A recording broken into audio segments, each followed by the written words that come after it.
Good evening, everyone. Welcome to Politics and Prose. I'm Brad Graham, the co-owner of the bookstore, along with my wife, Lissa Muscatine. And it's a real pleasure to be hosting Professor Julian Zelizer, who's here to talk about his new book, In Defense of Partisanship.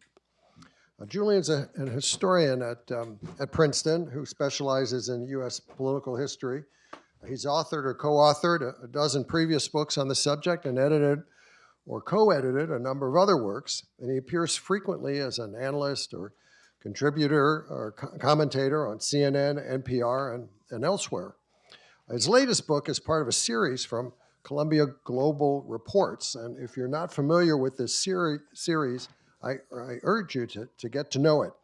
CGR is a publishing imprint from Columbia University that commissions authors to do original reporting on a wide range of important issues. The books are compact and concise. CGR calls them short but ambitious. But like Julian's, the works tend to be packed with lots of relevant information and address complex topics in a very timely way. Julian looks at America's deepened political divide, which, as he notes at the outset, is widely cited as the root cause of why our democracy has become so dysfunctional. All sorts of proposals have been floated for lessening this political polarization. These have included reducing partisanship by, for instance, downplaying party labels and playing up common sense majorities. Other ideas have favored promoting third parties or limiting the influence of special interest groups or strengthening the powers of the presidency and the executive branch. Julian makes the case not for curtailing partisanship, but embracing it, or rather embracing what he calls responsible partisanship. Strengthening, not weakening the nation's two-party system is still the best bet, he says, for fostering a healthier democracy. But doing so, he argues, would require bold congressional reforms, and he describes what he has in mind in the final chapter of the book. Julian brings considerable experience and insight to his analysis of what besets our troubled democracy and how to fix it. So I encourage everyone to read the book. It's really a helpful, a very accessible contribution to the ongoing public dialogue about how to improve America's faltering political system. In conversation with Julian this evening will be journalist and author E.J. Dionne, another very astute and seasoned political analyst and a familiar face here at Politics and Prose. In addition to writing an always informative column for the Washington Post, E.J. is a senior fellow at the Brookings Institution and teaches at Georgetown University. He's also the author or co-author of a number of books about politics. His most recent, 100% Democracy, which he co-wrote with Miles Rappaport, advocates for universal voting. So please join me in welcoming Julian and E.J.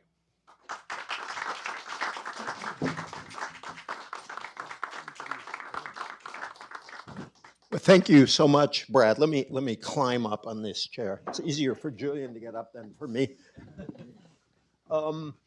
First of all, it's a joy to be here. I love this bookstore. We live in a society where there are so many institutions that divide communities. This is still an institution that builds community. And let's give them an applause. Brad, this bookstore has a very long and beloved tradition, and they have kept it up, improved, kept things going in a really remarkable and creative way. And we are all grateful to them. I also agree with his plug for Columbia Global Reports. You should check it out. There were some really extraordinary books here. I found a whole lot of them I assigned to my students, including Julian's. They are compact and they're really smart. And lastly, it's a real honor to be with Julian, who's somebody I admire very, very much. Julian writes books with the speed that some of us write newspaper columns, and they're all good books. And by the way, we're hoping it all comes through the ceasefire tonight in the Middle East. Reminds me of one of Julian's great books. Some of you may know the work and the thinking of Abraham Heschel.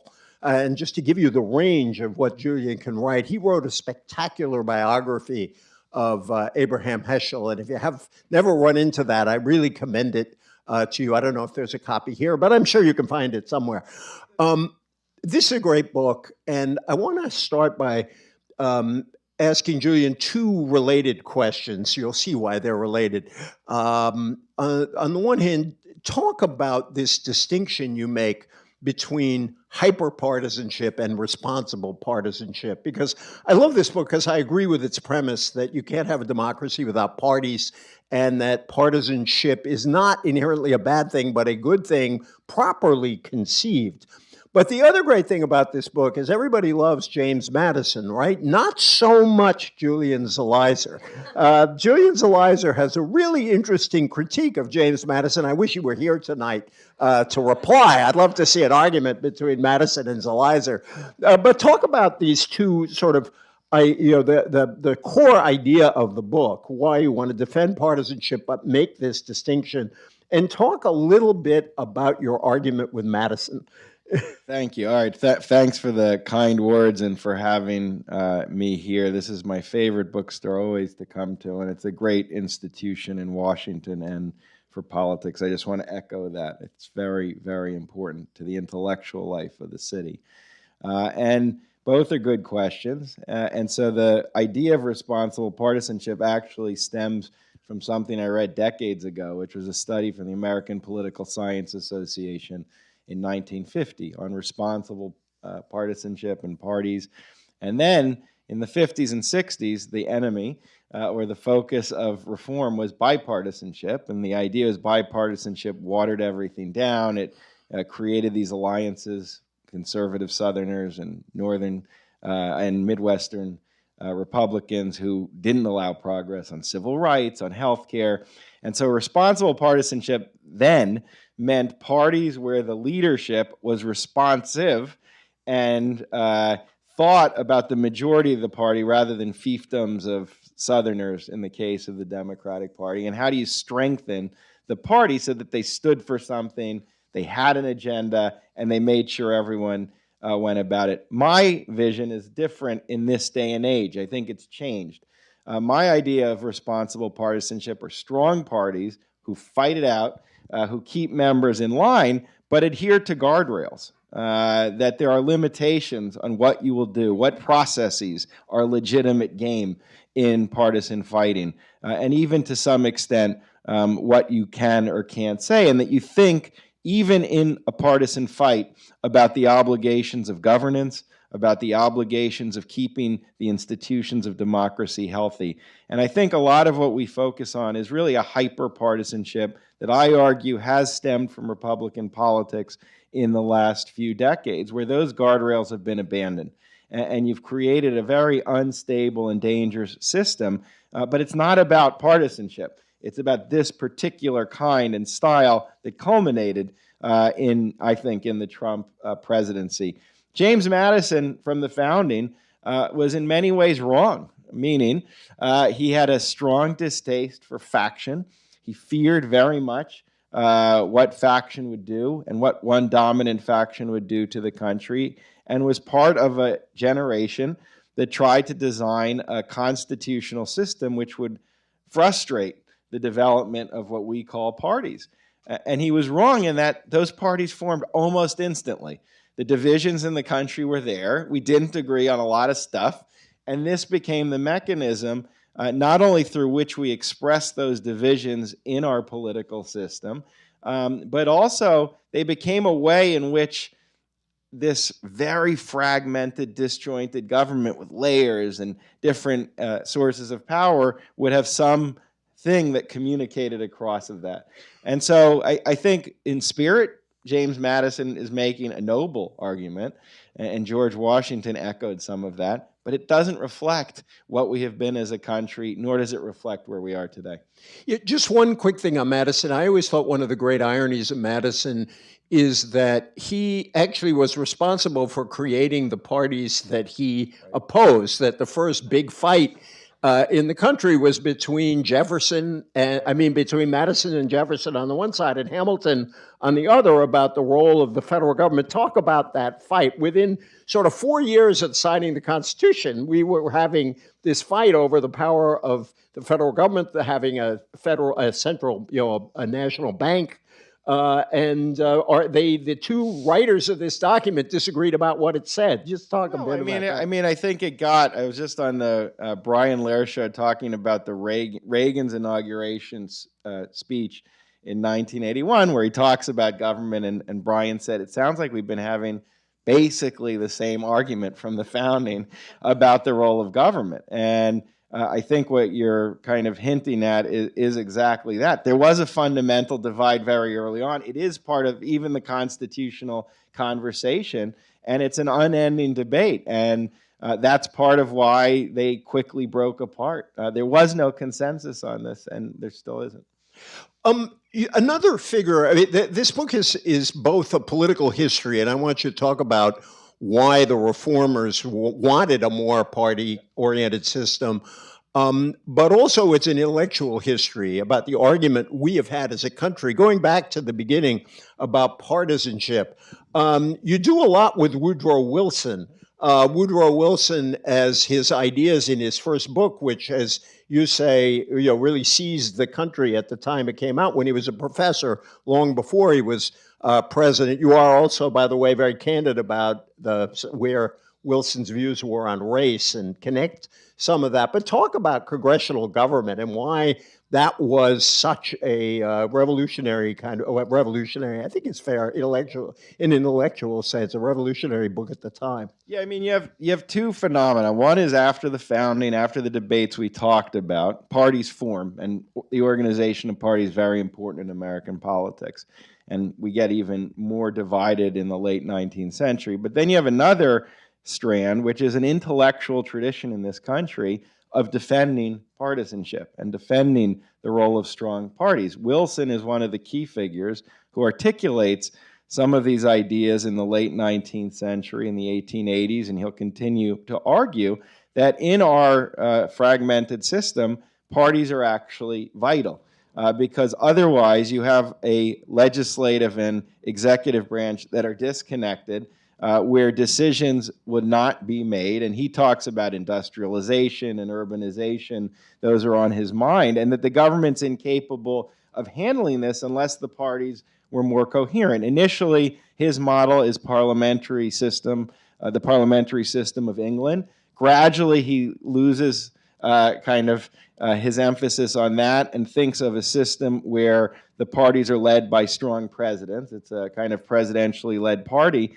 And the congressional government book ultimately is a vision of trying to connect these two branches via the party. And as president, he tries to do this a little bit. He kind of is a pretty strong-armed president and works with committee leaders and tries to limit their autonomy. So that's the beginning of a tradition that will continue into the 20th century that I guess I'm now part of arguing in favor of party in a country where anti-party sentiment has always been very strong. Oh, just to jump back a bit, one other character I wish we could invite to Politics and Prose is Martin Van Buren.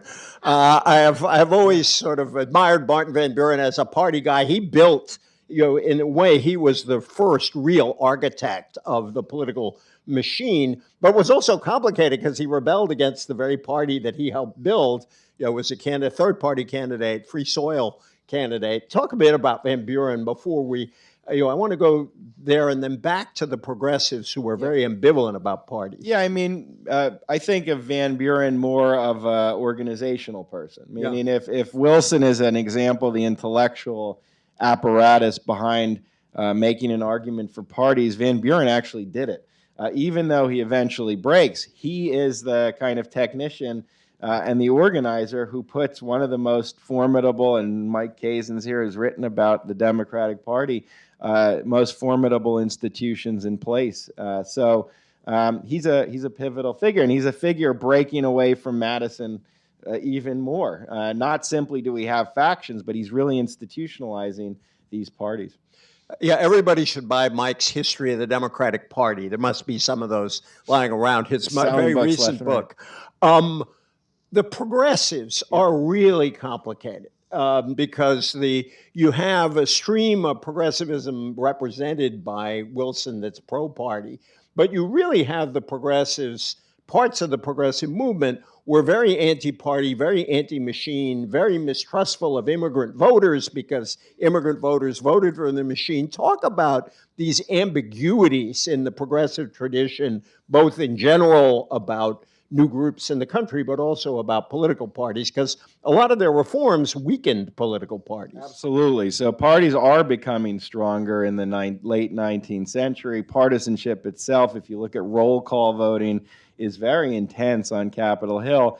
And in cities, parties are the kind of node of governing that is very important for newcomers into the cities, into the structure of cities.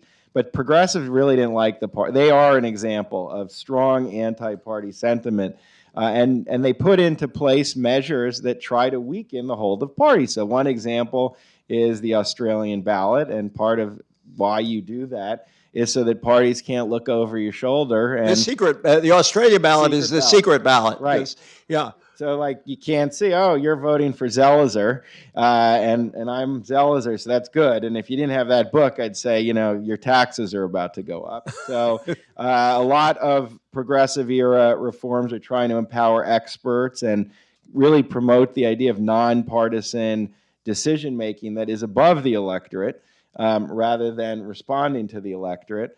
And creation of commissions and regulatory bodies often cut against parties. It doesn't destroy them at all because the parties remain in place.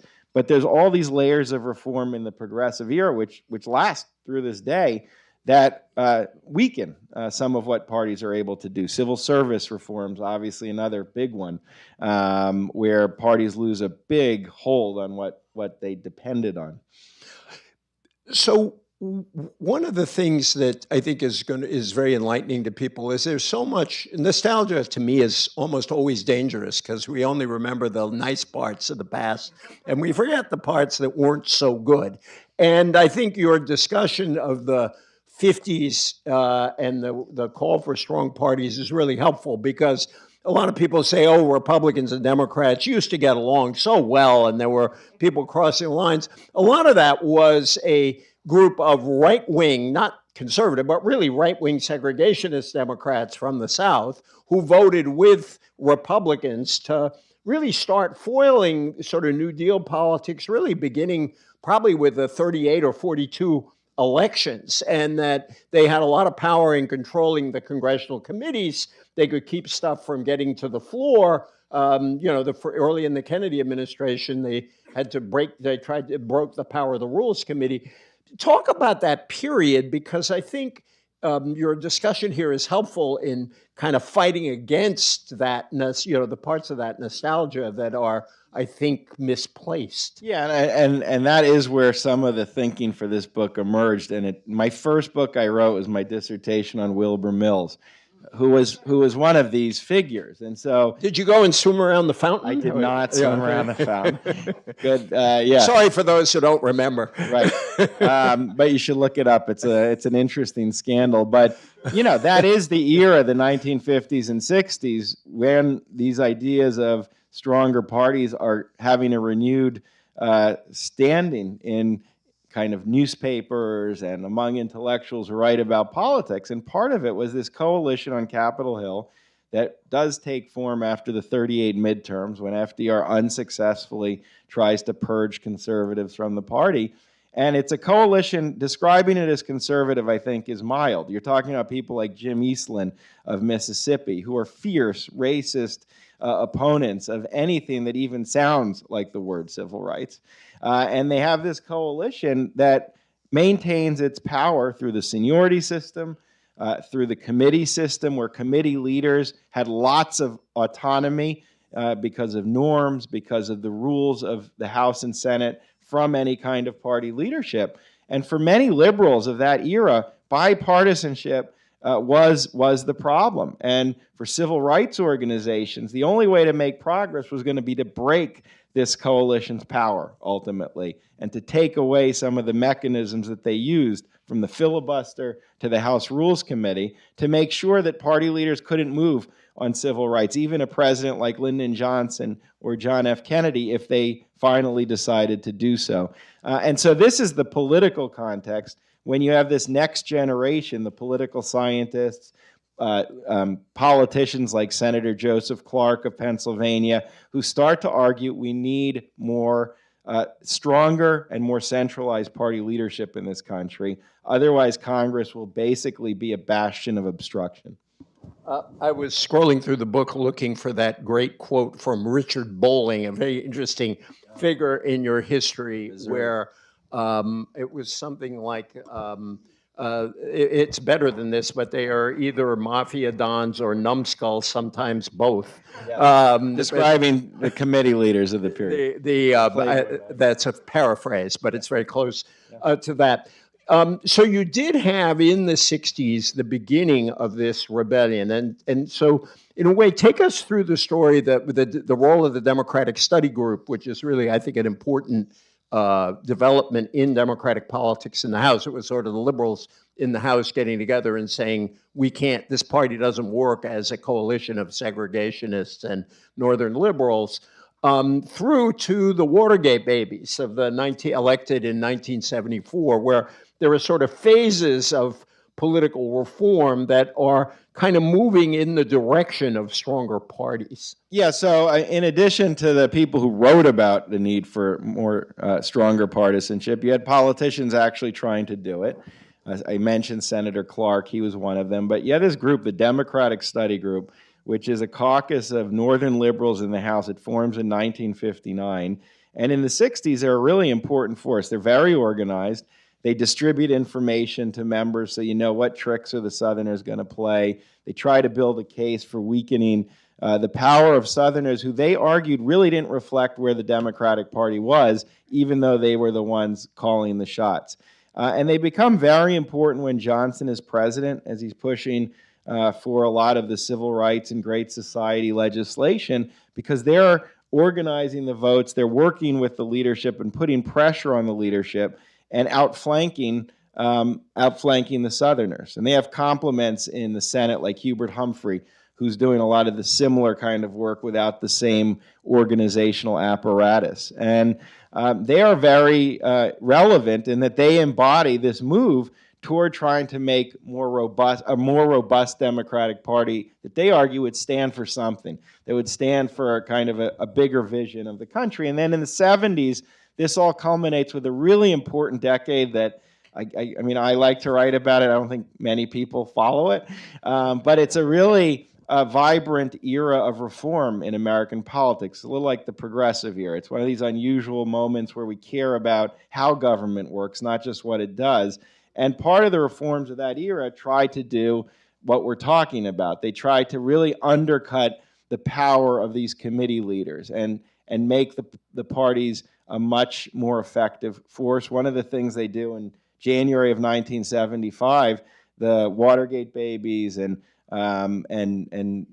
some of the older members like Richard Bolling, they force all the committee leaders to appear before them at the start of Congress and basically justify why they should be chairs, which isn't how it was done. Before, you just stayed chair until you passed away.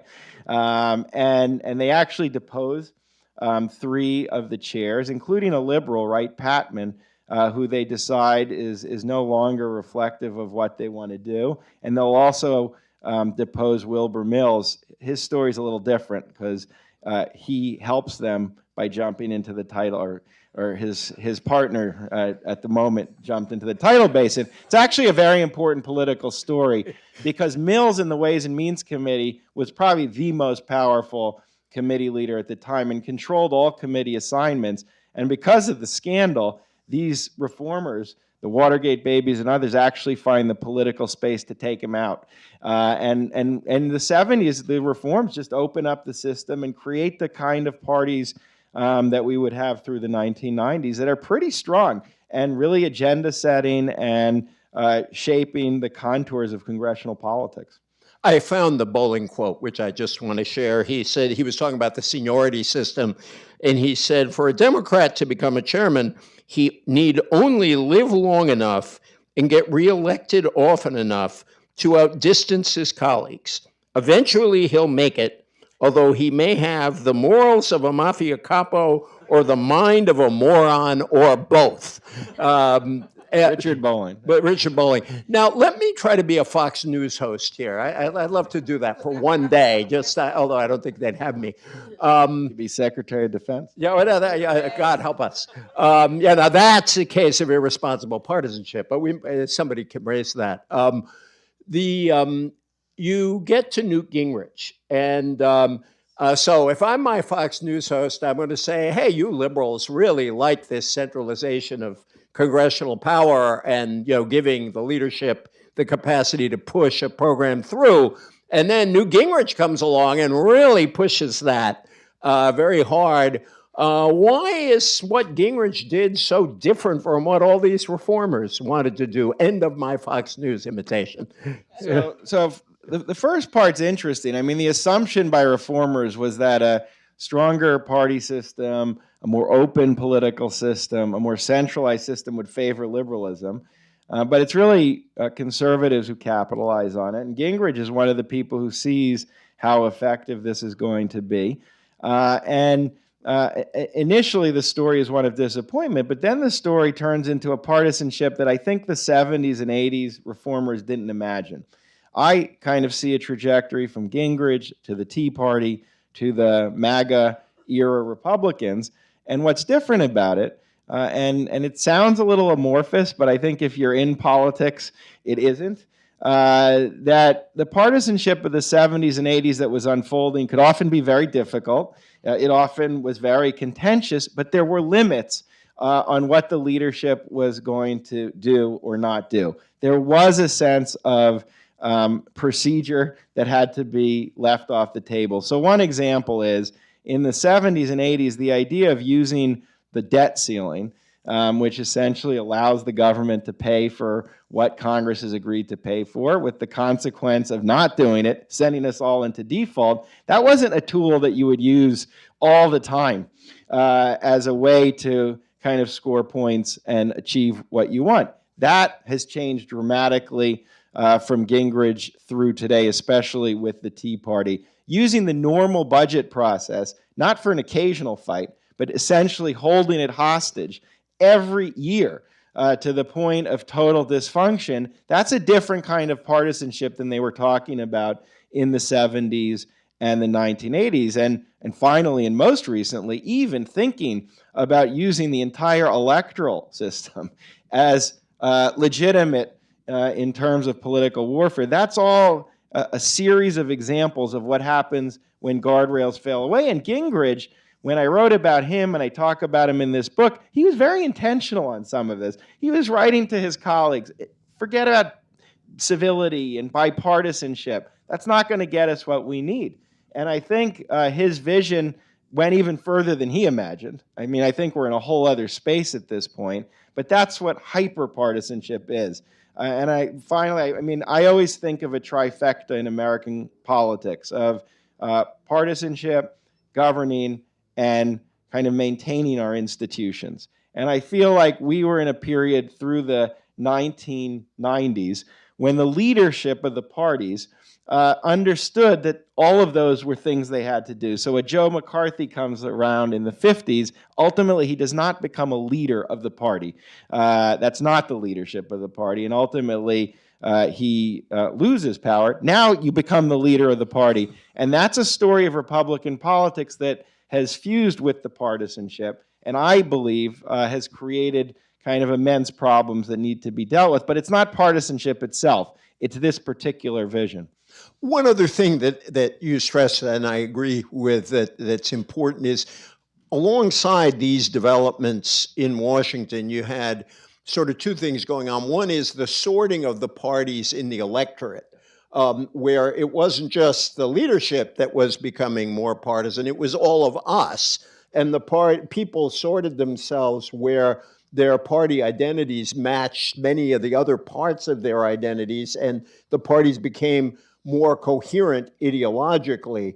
That's effect number one. Effect number two of that is that the fight for control of Congress, and Congress is really important in your story, became much fiercer because you didn't know from election to election who was going to control it. The Democrats had a very long period of, they controlled the House from 54 to 94, whereas you had very close divisions, and parties wanted to get everything done quick because they might lose it the next time. People didn't want to make concessions to opponents because they knew the next election was going to be closely fought. Talk about how these two developments overlay this and may have helped lead to the hyper-partisanship you're talking about. Yeah, I mean, the sorting of parties is going alongside the reforms of the 1970s. I don't think the reforms of the 70s would work if the voters didn't sort out, because ultimately, party leaders need an electorate that's going to be okay with what they're doing. And so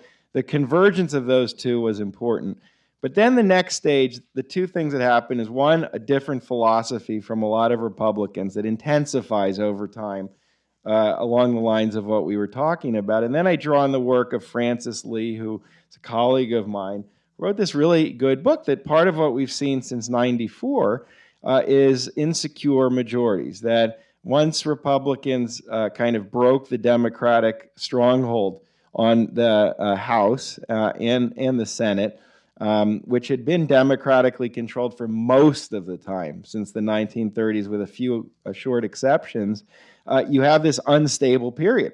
So any election can swing power back and forth, and the majorities are very narrow. So that creates incentives for both parties, in that case, to be very tough and not to concede at all, because you don't want to give your opponent something that in 2 years is going to flip control away from you. So you put those two together, the hyper-partisan philosophy and unstable majorities, insecure majorities, and it's a kind of recipe for where we have ended up. And again, I'll just kind of go back. I don't think it's all bad. I still think that the parties are reflecting something very real, some really big differences that people often don't want to acknowledge. But the combination of those two has definitely created a style of partisanship that is very problematic.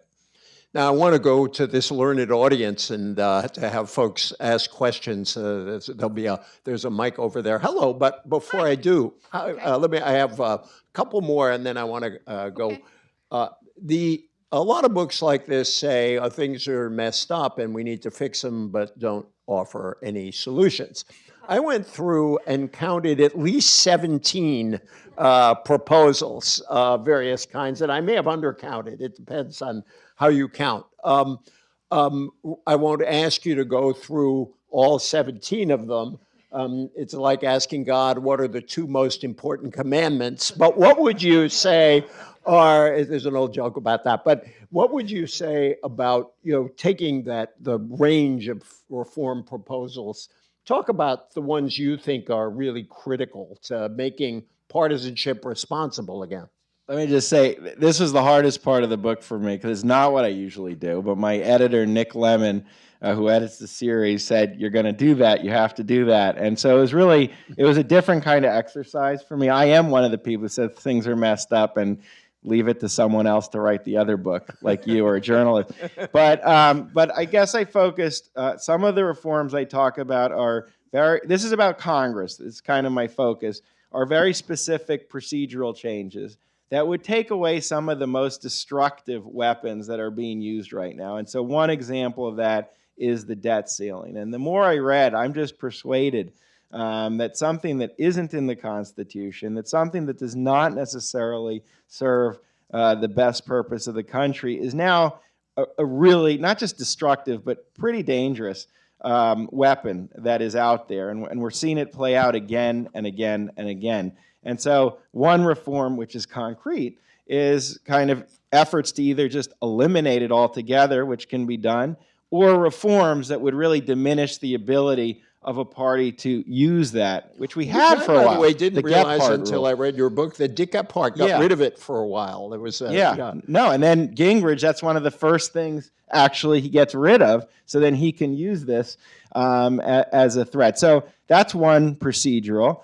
I'll give three, but briefly. A second, which is a different kind of reform, I talk about a whole literature. This is great. Part of the fun of the book was taking all this writing by social scientists and historians and journalists and trying to synthesize it into a coherent narrative. There's all this kind of literature on how can we try to make voters more connected to the parties again, kind of integrate the citizen and the party leadership. And some of what I talk about are new innovations and kind of town hall meetings and new requirements of kind of what should happen when members are in the district, new ways of organizing these kinds of interactions with members that I think are pretty important.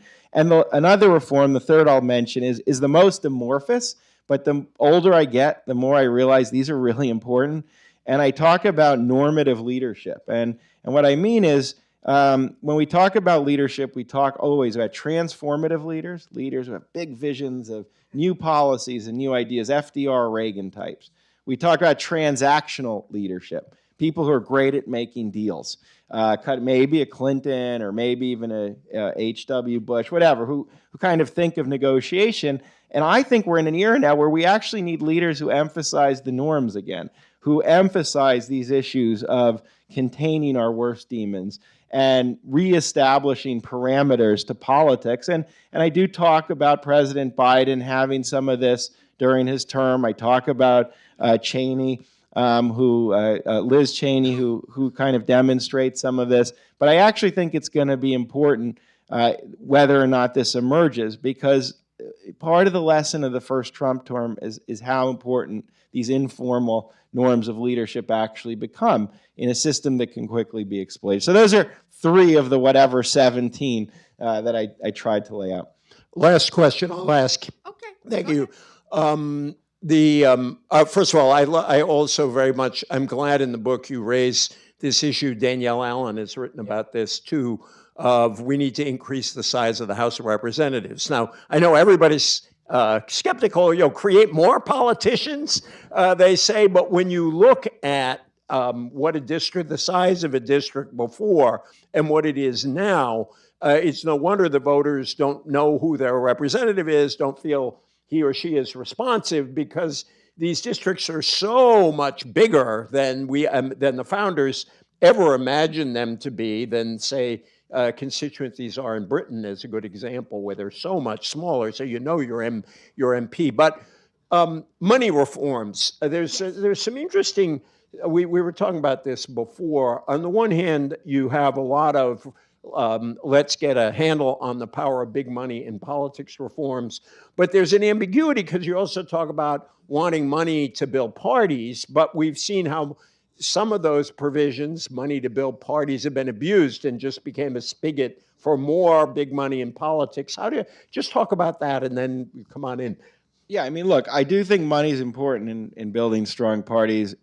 Just to have the money to fund party operations during elections and during the regular year. Parties also a way in which in Congress, the congressional committees try to keep people in line. You can avoid defections by saying, if you're going to stay with the team, you will have campaign funding from us. If you don't, that is something you might not find yourself with. And I do think we saw the downside of that with Joni Ernst recently, by the way. Yeah. No, it's true. But I think realistically, this is kind of a realistic book. This is something parties need if you're going to have strong parties. I found the most interesting, I still do, even though there's criticism of it, kind of efforts to incentivize small donations. Yep. And I think the fight against big donations is a tough one right now. And I think there's a strong argument, but this is an area you actually have seen progress in a lot of states. And I think small donations are, even though they don't kind of curb all problems, they're still better normatively. And they create a healthier way for the parties to raise this money and to connect with average voters who feel some kind of engagement through their giving. So that's how I think of it, understanding how problematic any kind of money is essentially in the political system. You know, I very much agree with that. And I think the small donations actually begin to tie people to political action, that it's not just a check that you send, but if you send $10 and then $10 more, you might also go out and canvass. I mean, it's an interesting question. Thank you for your patience, my old friend. How are you? Not at all. So a lot of this is above my pay grade. But I don't believe that. But I was born in the 1940s. So I remember a lot. I was already here in Washington working when what's her name jumped into the tidal basin. Fannie Fox. Fannie Fox. Sorry. Yes. Her name has never been mentioned before in politics. Yes. One question that comes up, as you were talking is, I think it's possible to imagine the 40s, 50s, and 60s not as two parties, but as three. The Northern Democrats, the Southern Democrats, and the Republicans. And what has happened is the Southern Democrats switched over in what was called the Southern Strategy from the Democrats to the Republicans. So it's really more like that. What concerns me about what you're saying is there's an element of both sidesism in this that I don't like at all. You never hear a Republican these days mention the word bipartisan. A few individuals in the Senate, a smaller number in the House, but the House seems determined to just ignore the fact that there is another party and that half the country didn't vote for them and is opposed. And they will they will bring the government down before they will make an agreement with the Democrats. Could I bring in a couple of voices? I just want to say in Julian's defense before he has to talk, this is I was talking to him about the book before we came here. This is very much not a book of false equivalence, and I think he'll answer himself, but it really does argue that a lot of this breakdown that he's talking about is more a Republican phenomenon. So anyway, when you read the book, you'll be comforted to know, he's fair, but fairness, I think, requires showing what the lack of equivalence, exact equivalence in the parties. And then the question is why? Okay, but why don't we get this gentleman in? Sure. Just because we got a big line, I want to make sure everybody who had got up has a chance to talk. So how are you? Good, thank you. One of the great characters of the Congress you didn't talk about is Phil Burton. What comments do you have about his life and career and hyper-partisan? What a great character to talk about. Phil Burton famously was drawing congressional districts in California, and the Republicans were very afraid that this loyal Democrat would draw them a bad district. And he said, "Oh, don't worry, you're in your mother's arms." And he kind of believed in infanticide. It looked like when the districts came out, and they were, or at least a very unkind mother to them. Why don't you take those two, both the first and Phil Burton? I know I'm in Politics and Prose. We're talking about Richard Bowling, Phil Burton. Like and Fannie Fox. And Fannie Fox. I love that. I can't do that in most places. On the first question, I mean, you'll see in the book, I am very kind of clear-eyed and explicit on what happened, and I separate the era of intensified polarization in the 70s and 80s, which again I say causes problems, but is actually functioning as many reformers wanted, versus what happens under Republican politics, especially on the Hill, both in the House and Senate, frankly, in the last few decades. And that's the source of a lot of what we were talking about. Even through this day, I don't think there's an equivalency in terms of the problem. I think Democrats are still operating very often with pretty traditional kind of partisan rules. Why is that is the million-dollar question. I always just think it's kind of straightforward in that Republicans are a party where the government is not central to the agenda, certainly since the Reagan era. It is an anti-government party. And that's not slamming the Republicans, it's echoing the Republicans. And you can go back to the inaugural address, where that's one of the first things Reagan wanted to make clear. Democrats, for all the divisions and differences, still remain a party that is committed to using government to ameliorating problems and investing in the economy and as a central tool of life. And so if you are a party that believes in government, you are checked. You can't go all out because you need governance. You need to be able to make decisions. You need some level of stability. Otherwise, you lose what the party is about. Republicans can live with dysfunction. They can live with gridlock. It only proves their point if you're a Republican. And so there's not as much of a disjunction of going even further. Let's see how far we can take it. You see this with some of the current generation of Republicans, and they can live with the problems because that's not their focus. And so for me, and it's not 100%, but I think that's a big part, a big picture of why you've seen such a difference. And then, you know, and so that's the kind of answer to that. And Phil Burton's really interesting. He's part of that generation in the 60s and 70s, and he certainly was one of the more aggressive. John, I'm sure, knew him very well and knew him personally, and in redistricting, he was really kind of one of the the kind of the grand players of how you do that.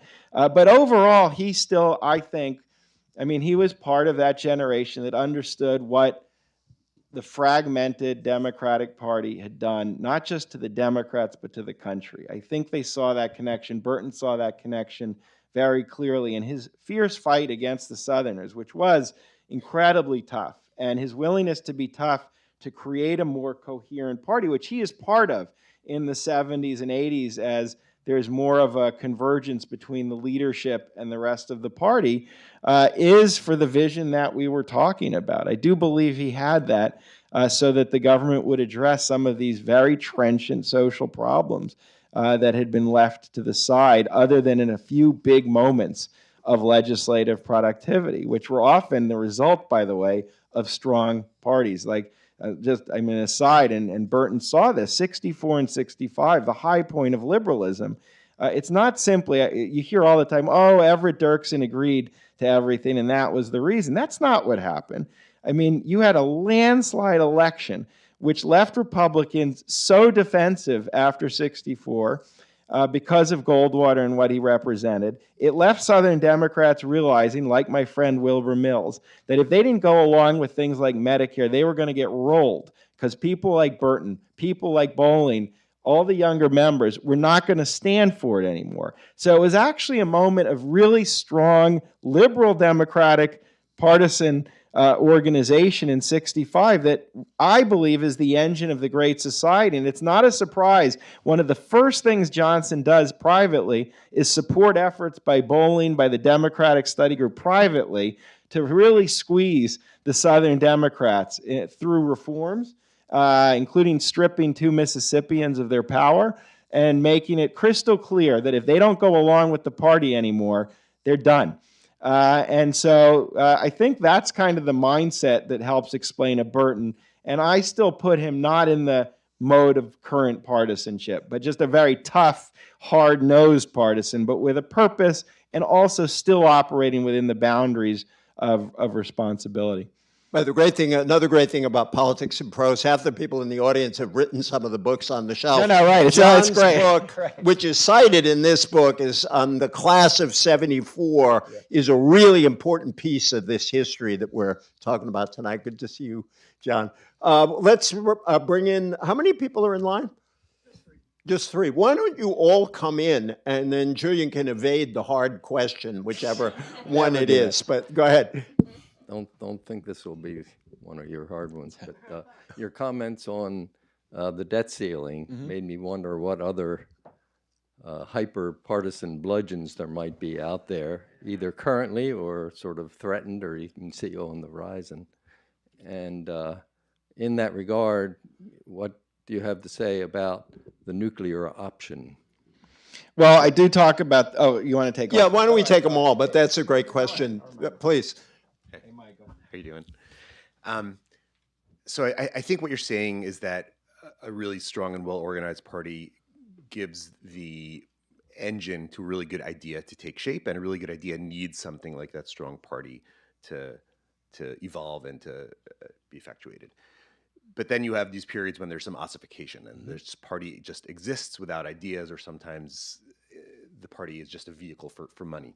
And so, using that, I think I'm correct there. If that's what you're saying. So what happens when a party changes, right? So you have the current Democratic Party is not the Clinton Democratic Party. The current Republican Party is certainly not the Republican Party of 2012. And so, is there some commonality over the history of party changes that you see that sort of gives the moment for a new idea to use the vehicle? That's a great question. Thank you. Thank you. Awesome. Thanks. My question kind of dovetails with the first question, I think. And I should say I was a politics major at Princeton, so I want to make you proud. Please correct me if I have any inaccuracies in the premise here. He has no control over you anymore. You're free, you know? Never. But I think it's like a math question almost, with like the MAGA part of the Republican Party, which last time I checked is sort of like 35% of the overall electorate. Yeah. But the power that they have over the party, including like with Senator Ernst and her shift with the Hegseth hearing, and the power to primary and the power to kind of just, push out people like Jeff Flake and Mitt Romney, and the moderate Republicans. Like, how does, I kind of struggle with, like, how is it mathematically working that that this minority is able to control? It's not a minority, I guess, of the Republican Party, but the Democrats aren't really able to coalesce around one idea like that.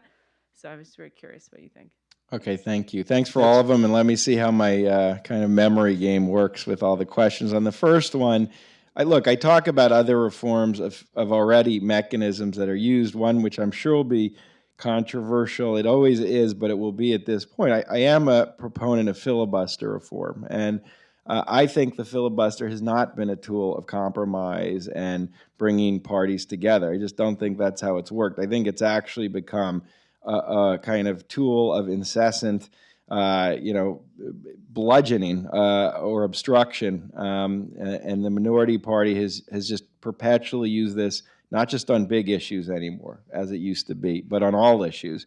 And it's created this 60-vote supermajority in the Senate, which in an intensely polarized era is just debilitating, because you're never going to get the votes, and then it forces the use of things like reconciliation, this budget process, which is not a great way to form policy over big policy problems, and certain issues can't even get addressed because of that. So that is something, some people want ending the filibuster. There's certainly a case for reforming it. We've done that many times, including the nuclear option.